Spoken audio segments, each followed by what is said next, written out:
Today, for my Throwback Thursday of Sooner Legends podcast, I'm going to highlight a player who's who was a standout player at OU, but his life was tragically cut short right after he went in the pros in '84, or when he came back to the pros. You're going to hear all this, but y'all stay tuned for this episode of Sooner Legends podcast.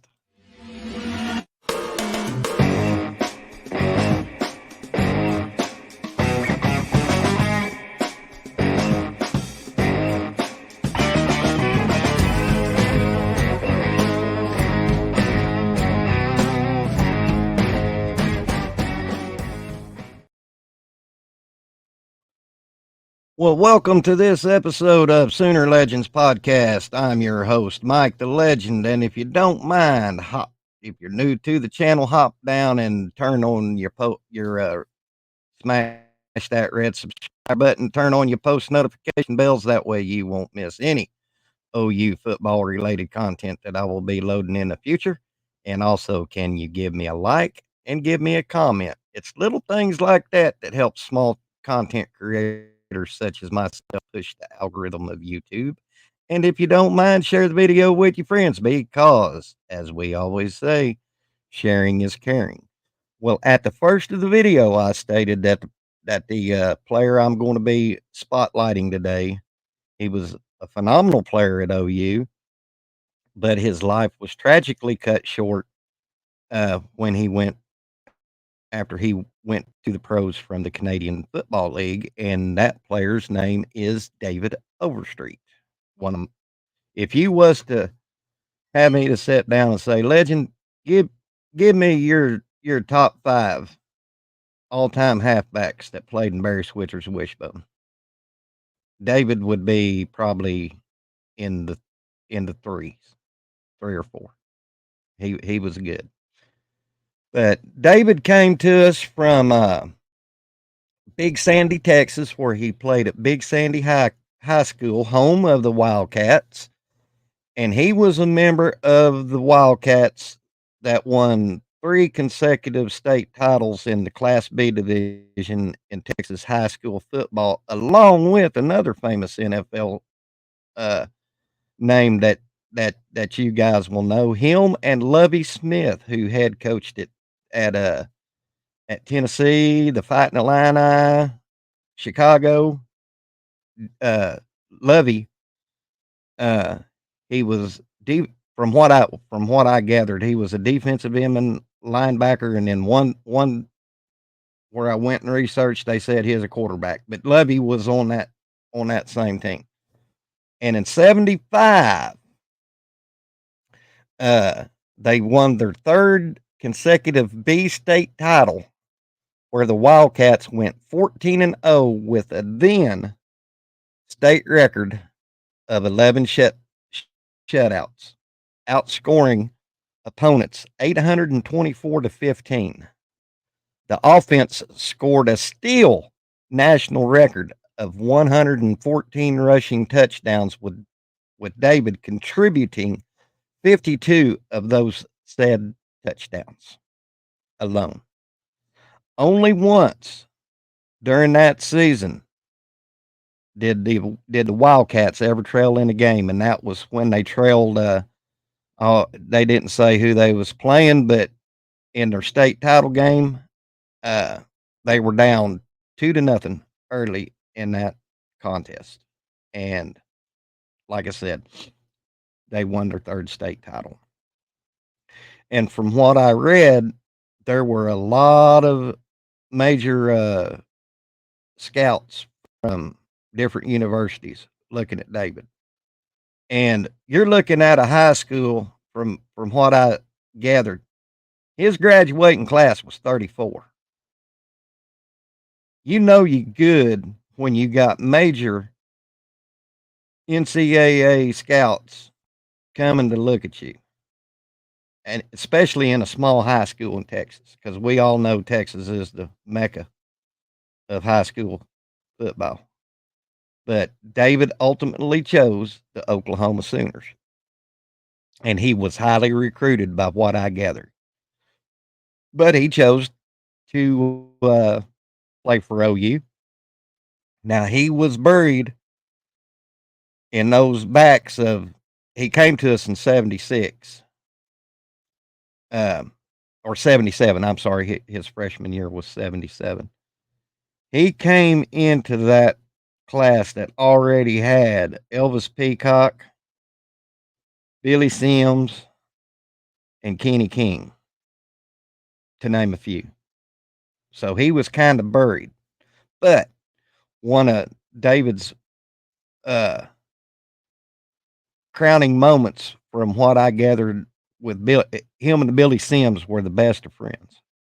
And Billy stated in an interview with this particular piece I read, he said, had it not been for David blocking for me, I never would have won the 1978 Heisman Trophy. But David did go on after Billy graduated. He uh, he went on to have a pretty decent career at OU for himself,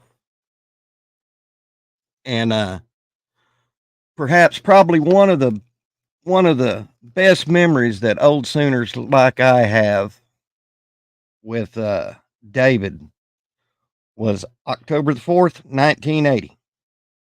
I think that's the date. Yeah, October the 4th, 1980.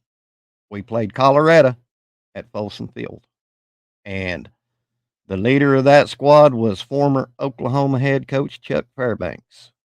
And we put a slobber knocking on Colorado that day.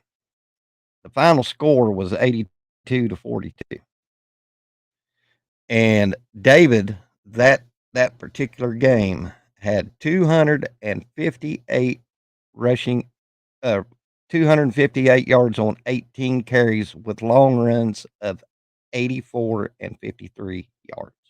I remember that game. It was on the radio, but I still remember it. Me and Daddy listened to it. And he was 5'11 and 180, and he led the Sooners to a 10-2 record that year, a number 3 national ranking, and the Big 8 Conference Championship, while rushing for a team leading 678 yards on 96 carries with 6 tutties. And he also had a touchdown in the 1981 Orange Bowl, where we pulled out that squeaker, 18-17 in 1981. So David had, from all I remember, David, he was he was everything you wanted in a halfback slash running back. I mean, the wishbone halfback, running back, yeah, tomato. But anyway, he he was he was everything you wanted. He was oh, what do you call it? He was water bug like. He was twitchy when he got in the second level of the defensive backfield and turned on those jets. See ya, gone. Don't want to be ya. He he could cut on a dime and give you 9.5 cents change back. He was really outstanding player. So after the season of 1981, David gets drafted by the Miami Dolphins. And due to a contract dispute, he goes to play for the Montreal Alouettes in the Canadian Football League. And he went in the first round. And in his rookie season with the Alouettes, David rushed for 952 yards and was rookie of the year. And like I said, I don't know what all that contract dispute was.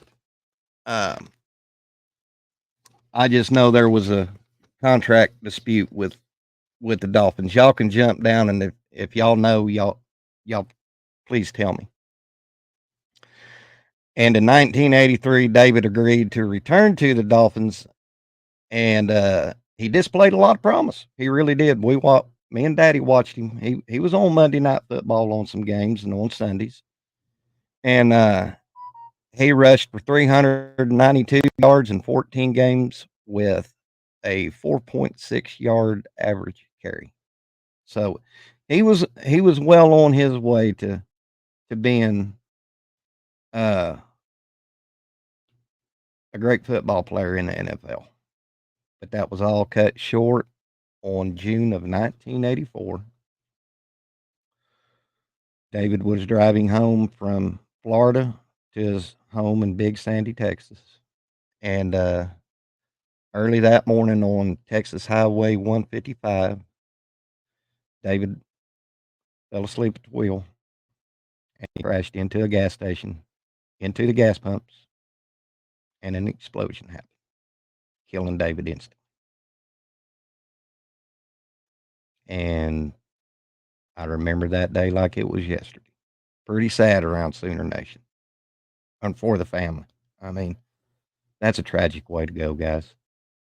It just from the reports of that accident, uh, he was killed instantly, and he was survived by his wife Johnny and son David II. David is a currently an NFL assistant, uh, having coached at the Colts, and now it appears he's with Chicago. So, in summary, it it was tragic that a promising young player such as David Overstreet, who had a, a productive NFL career and had ahead of him, possibly, who knows, but possibly in the NFL Hall of Fame. But he left behind a beautiful family, and things like that happens, guys. And it's tragic.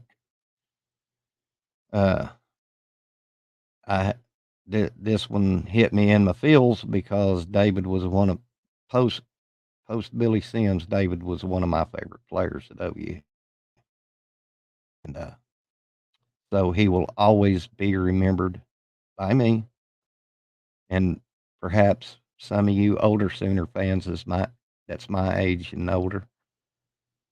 So y'all jump down in the comments. Tell me what you think. Were you a big fan of David Overstreet? Hit me up.